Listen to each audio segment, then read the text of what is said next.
तो नमस्कार, आदाब, सत श्री अकाल दोस्तों। मैं रजनी स्वागत करती हूँ आपका हमारे चैनल राजस्थान ज्ञान में। तो दोस्तों आज मैं आपके लिए कुछ डिफरेंट सी चीज़ लेके आई हूँ। देखिए, मेरे साथ जो भी नीचे कमेंट आते हैं मैं उनके आधार पर ही अपना चैनल चलाती रहती हूँ। तो नीचे बहुत सारे बच्चे हैं जो एईएन का इंटरव्यू दे रहे हैं, है ना, या फिर अभी बहुत सारे आरएएस का इंटरव्यू भी होने बाकी है। तो मेरे वीडियो से सब लोग आप कमेंट करते ही हो कि बहुत सारी हेल्प मिली, और कई बार आप पूछते भी हो मैडम अपनी स्ट्रेटेजी बताइए, कैसे प्री हुई, कैसे मेंस हुई, कैसे यहाँ तक पहुँचे। या और बहुत सारे बच्चे बोलते हैं कि कॉलेज लेक्चरर की तैयारी कैसे करी, स्कूल लेक्चरर की तैयारी कैसे करी, वो बताइए। कुछ बोलते हैं कॉलेज लेक्चरर के बारे में पढ़ाइए, है ना। अब मैं थोड़ा सा कंफ्यूज भी हूँ कि तैयारी शुरू किसकी करवाऊँ। मेरे पास दो ऑप्शन है। देखो, मेरी ज्योग्राफी बहुत अच्छी है क्योंकि मैंने ज्योग्राफी से स्कूल लेक्चरर, नेट वगैरह सब कर रखा है, एमए वगैरह सब ज्योग्राफी में। तो मैं ज्योग्राफी बहुत अच्छे से पढ़ा सकती हूँ और मुझे बहुत मज़ा भी आता है ज्योग्राफी पढ़ाने में। और सेकंड है कि आरएएस की तैयारी जैसे मेरा तीसरा अटेम्प्ट है, तो मैं कह सकती हूँ कि बहुत अच्छे से करवा सकती हूँ तैयारी, क्योंकि प्री और मेंस मैंने प्री मैंने बहुत अच्छे शानदार वाले नंबर से पास करी है। जैसे अपनी बड़ाई तो नहीं करनी चाहिए, लेकिन मैं इतना बोल सकती हूँ कि हाँ, गाइड अच्छे से कर सकते हो। लेकिन ऑफ कोर्स सी बात है कि मैं सारी चीज़ें अकेले नहीं कर सकती। दोस्तों, आपको पता है कि आरएएस प्री का कितना वाइड सिलेबस होता है ना। प्री तो चलो, और लेकिन फिर भी मुझे ये यकीन है कि जैसे अभी से स्टार्ट करूँगी प्री की तैयारी तो मैं आपको करवा दूंगी, बट मेंस की तैयारी मैं अकेले नहीं करवा पाऊंगी। तो देखो, मेरी ये था कि जैसे आप लोग कमेंट कर रहे थे कि आरएएस की तैयारी करवाइए, तो मेरे ये था कि जैसे मेरे कलीग हैं, वैसे तो हमारा 170 से अबव का एक ग्रुप है आरएएस में, मेंस में जो हम पास हुए हैं उनका। लेकिन मेरे जो क्लोज हैं वो हैं 6 लोग, है ना। उन 6 लोगों को मिलके मुझे एक टीम बनानी है।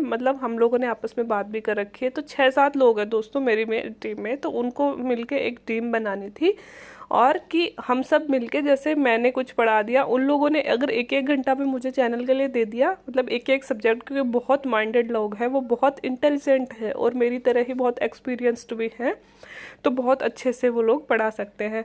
मकसद सिर्फ हमारा यही है कि वो बच्चे जो कि तैयारी नहीं कर सकते हैं पैसे दे के, या फिर फालतू इधर उधर के लफड़ों में ना पढ़ के, कुछ वुमन होती है जो घर से बाहर नहीं निकल सकते लेकिन वो बहुत इंटेलिजेंट होती है ना। किसी की शादी हो चुकी है, किसी का छोटा बच्चा है, या कोई बहुत दूर गांव में रहता है, नहीं आ सकते हैं कोचिंग लेने के लिए, और कुछ लोगों के पास शायद पैसे नहीं है तो वो पैसे दे के भी नहीं पढ़ सकते ऑनलाइन भी। तो उनके लिए ये चैनल है कि जो फ्री में पढ़ना चाहता है और जो एक लेवल की स्टडी, क्योंकि मैं अच्छा ही पढ़ाऊंगी दोस्तों, मुझे नहीं आता है वो मैं नहीं पढ़ाऊंगी, लेकिन जो मुझे आता है वो मैं बहुत अच्छा ही पढ़ाऊंगी, क्योंकि मैं पहले भी बहुत सारे बच्चों को पढ़ा चुकी हूँ और मैं पढ़ाती हूँ तो फिर मैं बहुत अच्छा पढ़ाती हूँ। वो सब्जेक्ट बहुत अच्छा हो जाता है, इतना मुझे पता है, क्योंकि मुझे पढ़ाने में बहुत मज़ा आता है। तो मैंने ये सोचा था कि मैं तो जैसे दूंगी टाइम, और भी जैसे उन लोगों को ऐड कर लूंगी और उनको भी। लेकिन जो हमारे 6-7 लोग हैं उनमें से सब सिर्फ एक मेरा हुआ और एक भाई का और हुआ है, बाकी और लोगों का इंटरव्यू नहीं हो पाया है। तो बैड लक है कि इंटरव्यू से पहले वो मुझे टाइम नहीं देंगे, चैनल के लिए भी नहीं निकाल सकते, क्योंकि सबको घबराहट होती है। मैं इनकी सिचुएशन अच्छी तरह से समझ सकती हूँ, है ना। तो इतना टाइम नहीं होता है उनके पास भी, तो इंटरव्यू से पहले तो वो हेल्प नहीं कर पाएंगे। लेकिन मैंने ये सोचा है कि जैसे बहुत सारे, जैसे अपने बाद में आरएएस के बाद में एईएन के इंटरव्यू शुरू होने वाले, तो बहुत सारे बच्चे चैनल देख भी रहे हैं और वो कह रहे हैं कि मैम ये प्लीज़ गाइडेंस प्रोग्राम शुरू करो, या फिर कुछ लोग कह रहे हैं कि मैम करंट अफेयर्स ने बहुत हेल्प करी थी मेंस में, इसमें इंटरव्यू में, तो प्लीज़ वो करंट अफेयर से शुरू कर दीजिए ताकि इंटरव्यू की तैयारी होती रहे। तो मुझे भी यही लग रहा है कि जब तक मेरी टीम भी फ्री नहीं हो जाती है, मैं अकेली हूँ, तब तक मैं मेरे लेवल पे आपको तैयारी करवाती रहूंगी। और अगर आपका सपोर्ट और प्यार यूं ही बना रहा तो चैनल ज़रूर आगे बढ़ता जाएगा, सफ़र चलता जाएगा, कारवां जुड़ता जाएगा। लेकिन एक वादा मैं आपसे करती हूँ कि हमेशा चैनल फ्री ऑफ कॉस्ट रहेगा, कभी 1 रुपया भी नहीं लिया जाएगा आपसे। और जितना मेरे से हो सकता है मैं पूरी 100% मेरे चैनल पर देने की कोशिश करूँगी और बेस्ट से बेस्ट चीज़ ही आपको प्रोवाइड करवाऊँगी। अब आप सोच रहे हो कि आज मैं क्या लाई हूँ, तो आज ऐसी सिर्फ मैं मेरा इंटरव्यू का एक्सपीरियंस लाई हूँ, कि एक्सपीरियंस तो मैंने आपसे शेयर कर दिया था कि मेरा कैसा हुआ, लेकिन मैंने तैयारी कैसे करी वो लाऊंगी। मेरा सफ़र था दोस्तों 26 जून को, जहाँ तक मुझे याद है, मेंस का रिजल्ट आया था।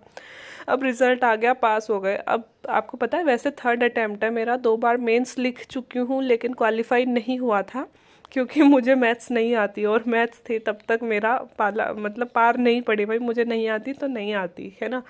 लेकिन जैसे ही मैथ्स हटी इस बार सिलेक्शन हो गया, और उम्मीद करती हूँ कि शायद मतलब आगे भी सिलेक्शन हो जाए। उम्मीद तो यही है, बाकी जो अपनी मेहनत और ऊपर वाले के हाथ में सब कुछ है। देखेंगे, जो भी होगा अच्छा होगा। तो 26 जून से स्टार्ट हुई इंटरव्यू की जर्नी। अब किसी को नहीं पता होता कि आरएएस के इंटरव्यू की जर्नी इतनी लंबी चलने वाली है। सबने सोचा था कि जुलाई, अगस्त, सितंबर, मैक्सिमम अगस्त सितंबर तक इंटरव्यू हो जाएंगे, है ना। मैंने भी यही सोचा था। अब समझ में ये नहीं आया कि इंटरव्यू की तैयारी करें कैसे, क्योंकि लॉकडाउन लॉकडाउन सा ही लग रहा था। जस्ट लॉकडाउन खत्म ही हुआ था, है ना। कहीं बाहर नहीं जा सकते, गांव में ना हॉस्टल, ना जयपुर, ना कोचिंग, ना कुछ और, है ना। कुछ भी समझ में नहीं आया कहाँ से शुरू करें, क्या शुरू करें। मतलब गाइडेंस तो चलो ठीक है, घर मतलब हमारे हैं, मतलब मेरे ही घर में।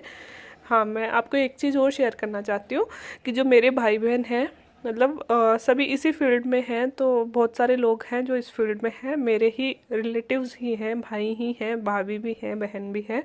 उन सब लोगों को भी मैं अपने चैनल पे जोड़ने वाली हूँ। मैंने उनसे रिक्वेस्ट करी है कि भैया प्लीज़ आइए चैनल पे। बच्चों के लिए वो सब लोग जैसे 2012, 2010 का बैच, 2016 का बैच, सारे बैचों में मेरे परिवार के सदस्य हैं।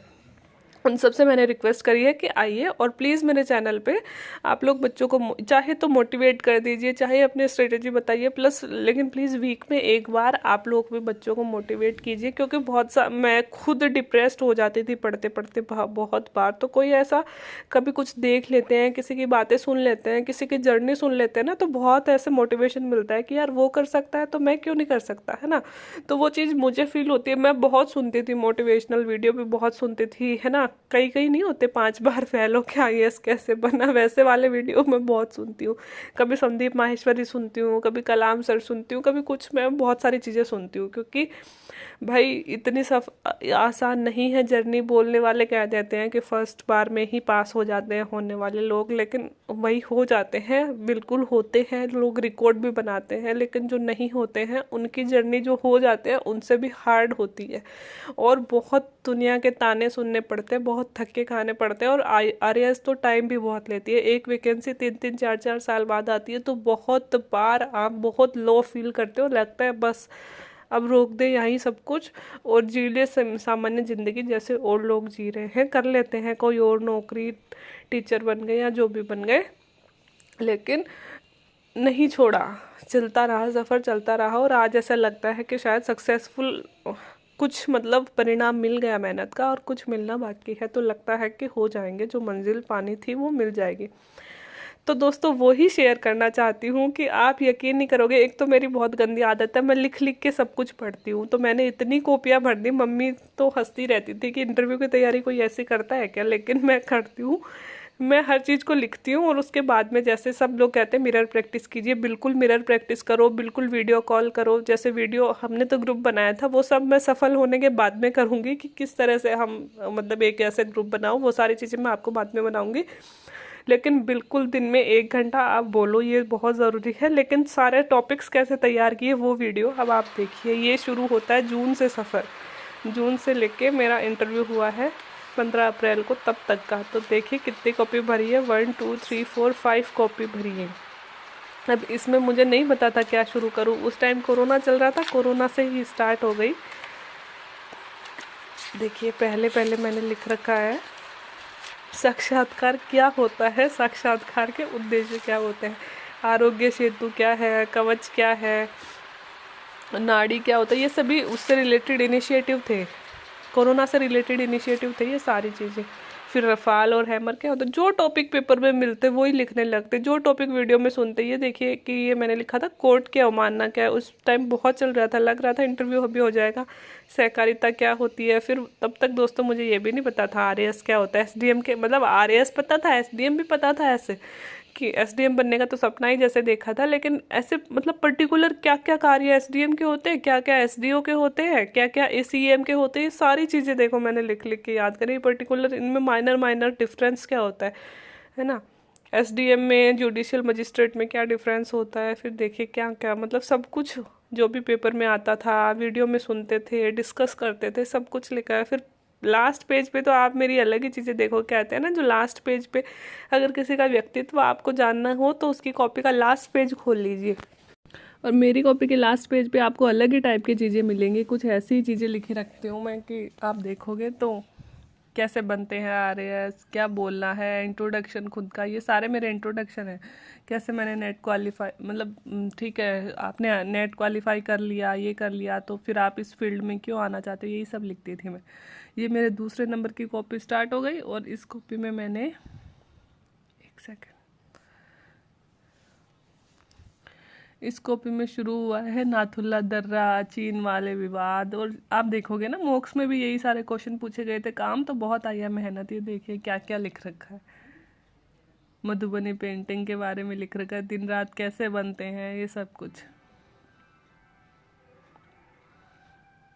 ये देखिए लास्ट पेज पे मैं क्या करती थी कि जो भी टॉपिक डिस्कस करने, जैसे पेपर पढ़ रहा है, कोई टॉपिक मिल गया तो पेपर में से वो टॉपिक का नाम लिख लिया कि भाई ये तैयार करना, ये तैयार करना। फिर जैसे जैसे तैयार कर लिया उसके टिक लगाते गए, हाँ ये हो गया, ये हो गया। देखो कितने सारे, हर कॉपी के लास्ट में आपको ऐसे ही मिलेंगे मेरे। तो ये सब यहाँ से स्टार्ट हो गया। फिर ये वाली कॉपी भी ख़त्म हो गई। लास्ट में कि महिलाओं से रिलेटेड योजनाएं वगैरह ये लिख रखी है। ये वाली कॉपी सबसे मोटी थी, इसे पढ़ने में, रिवाइज करने में मुझे बहुत जोर आता था। इसके पहले पेज पे प्रस्तावना लिखी है मैंने क्योंकि बहुत पूछते थे और मुझे बहुत कम रटने में आती थी। फिर मैंने मेरा इंट्रोडक्शन लिखा। दोस्तों इंट्रोडक्शन हर कॉपी ये पहले पन्ने पे, लास्ट पन्ने पे मोबाइल में रिकॉर्ड करके सुनती रहती थी कि कैसे इंट्रोडक्शन देना है अपना। तो बहुत ऐसे, अब क्या ही बोलूँ, आप सबने ही मेहनत करी है, मैंने भी करी है, बस मैं शेयर कर रही हूँ। SCO, बिम्स्टेक, ये सब, सार्क वगैरह, ये सब। फिर शेखावाटी के क्षेत्र में 1 डिस्ट्रिक्ट 1 प्रोडक्ट, वो वाला था ना, वो वाली भी लिख रखी है शेखावाटी के बारे में। फिर ये वुमन से रिलेटेड योजनाएं शुरू हो गई, बहुत डिटेल में लिखी थी मैंने, बहुत सारी। ये देखो मैंने पूरी सारणी बना ली थी, यहाँ पे केंद्र प्रवर्तित योजनाएं, यहाँ पे राज्य प्रवर्तित योजनाएं। फिर दोनों ऐसे लिख लिया कि मतलब डिटेल में तो अलग लिख रखे हैं, यहाँ पे नाम नाम के अगर कोई नाम पूछे तो। ये मुझसे पूछा भी गया था रियल इंटरव्यू में, बहुत सारे मॉक्स में भी पूछा गया था, और हमेशा ये वाला आंसर तो शानदार होता था मेरा।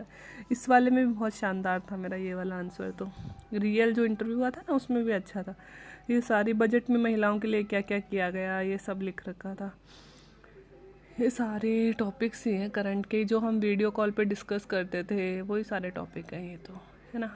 ये बीच में मैंने राजस्थान भी लिख ली थी, प्रजामंडल आंदोलन वगैरह, राजस्थान के प्रमुख नेता कौन से हैं, राजस्थान की हिस्ट्री भी लिख ली थी। करंट के साथ साथ दोस्तों ज्योग्राफी की मेन बातें, राजस्थान की मेन बातें, पॉलिटिकल की भी कुछ चीज़ें याद करी थी। और जैसे कॉन्स्टिट्यूशन तो अलग ही पढ़ती थी, कॉन्स्टिट्यूशन तो बहुत ज़रूरी होता है। तो कॉन्स्टिट्यूशन, ये हिंदू उत्तराधिकार अधिनियम, महिलाओं को सेना में स्थायी कमीशन, ये सारी चीज़ें याद करी थी। ये देखिए लास्ट पेज तो मैंने की फैक्टर बना रखे हैं अपने, 5 खूबियाँ, 5 कमियाँ, RS बनने के बाद 3 प्राथमिकताएं क्या होंगी, मधुबनी पेंटिंग को कैसे यूज करोगे, है ना। ये सारी चीज़ें आप सब लोग भी करते होगे, वैसे ही मैंने भी किया था।